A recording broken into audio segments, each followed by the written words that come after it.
Hi guys, well our journey of learning has continued as we've moved our way through the beautiful Oregon state here today. Lucky enough to be out here on the river with Marty from the Oregon Department of Fish and Wildlife, and also Les Perkins, who is an irrigation manager over here who's been doing tremendous things. And today it's been a journey of learning all about pumps and offtake in the river that protect fish. So at home guys, sadly we don't have these great screening mechanisms and the fish are going up the pipe. 20 years ago that was the case for you guys too, Les? It was, yeah. We used to take thousands of fish into our intakes. Those fish would get down through our system, they would get in and clog sprinklers, pump intakes, all kinds of things. And so it's been actually about 25 years ago we screened all of our diversions, and our farmers love it. So it's decreased their operation and maintenance costs. They don't pull chunks of fish or whole fish out of their sprinkler systems. I used to do that when I was a kid. I used to pull chunks of steelhead out of my dad's sprinklers. And so, the last close to 100 years here in the States, we've been working on screening, and we've developed a suite of technologies. We've got enough different types of technologies to address just about any kind of river condition. And so we've got the right technologies on our intakes. We don't have to do a whole lot of work to keep fish out of our diversions and keep our water clean going to our farmers. That's great, and you were telling us, Les, that it works because ultimately the fishers, the farmers, the environmentally minded, and everyone wants a healthy river system. And you think that our farming community and our fishers really work together on these screens? Absolutely. It's a completely collaborative process, so you have to have all those groups on board. Whenever we're planning projects, we've got fisheries folks there, we've got environmental folks there, we've got farming community, and they all work together to make sure that these go in and they work right over time. Mate, they're a fantastic thing that just stop the fish going up the pipe.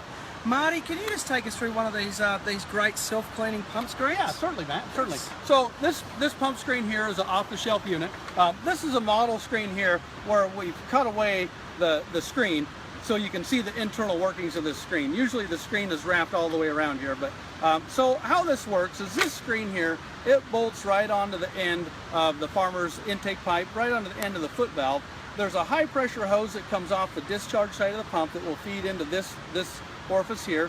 It goes down into the screen body, and these little jets here, I don't know if you can see those or not, but these jets here, those spray water against the inside of the screen.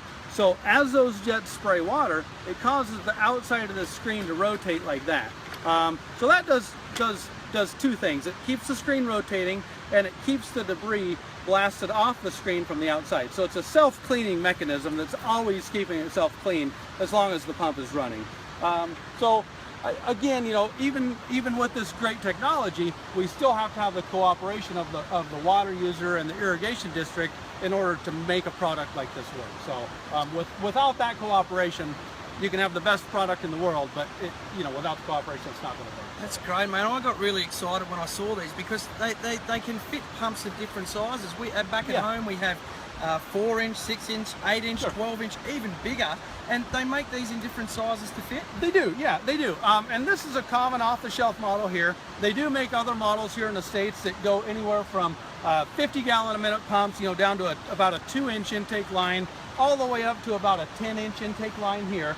I have seen models where they've manifolded several of these pump screens together to accommodate the larger style diversions. So, anyway. Excellent, mate. They're a fantastic bit of technology, and you truly believe that those fish in those larval stage and the smaller fish are the ones that we're protecting through this? Definitely, and I know Les has seen this too. But a lot of times when I meet with a water user to tell them about what the products that are out there, they talk about the big fish that they see, and my irrigation diversion isn't sucking in the big fish. Well, they aren't seeing the little tiny fish that are just emerging from the egg sac. Those are the fish that we need in order to get to the size of fish that you can actually see swimming in the river. So this screen mesh is small enough that it protects those tiny larval stage fish along with the larger fish that you do commonly see. That's great. And the other thing that I thought was really good bang for buck was the cost. They're actually quite reasonable, mate. Definitely. And I know Les is as an irrigator is concerned about the bottom dollar and saving as much money as he can. So this screen here is probably going to cost about $800 to $1,000. That's US dollars. Commonly when we do a project, we include a new foot valve, a intake pipe, and the back feed components to run the pressure water back to the system. This screen and all those components is, I would say, easily going to come in under the $5,000 mark. As the screens get bigger, the price goes up, accordingly, I guess. But yeah, they're very economical, and they hold up very well. You know, the maintenance is pretty low on these devices. Yeah, look, back home we were only getting a sniff of these really. We've seen guys like Craig Boise who had you guys out here to talk to us in Australia about it when you were over, and Craig Copeland and the Habitat Action guys really looking hard at these for Australian rivers. You think they're a necessary thing going forward to get our fish levels up, Les? Absolutely. You can look at the history of Oregon and look at what's happened with fish populations over time. Studies have been done on the rivers. It absolutely has a major impact on fish populations. Guys, thank you so much for your time and having our study group out. We really appreciate your time and learning about these fish screening devices. Cheers. Great. Thank you. Thank you. Thanks, Matt.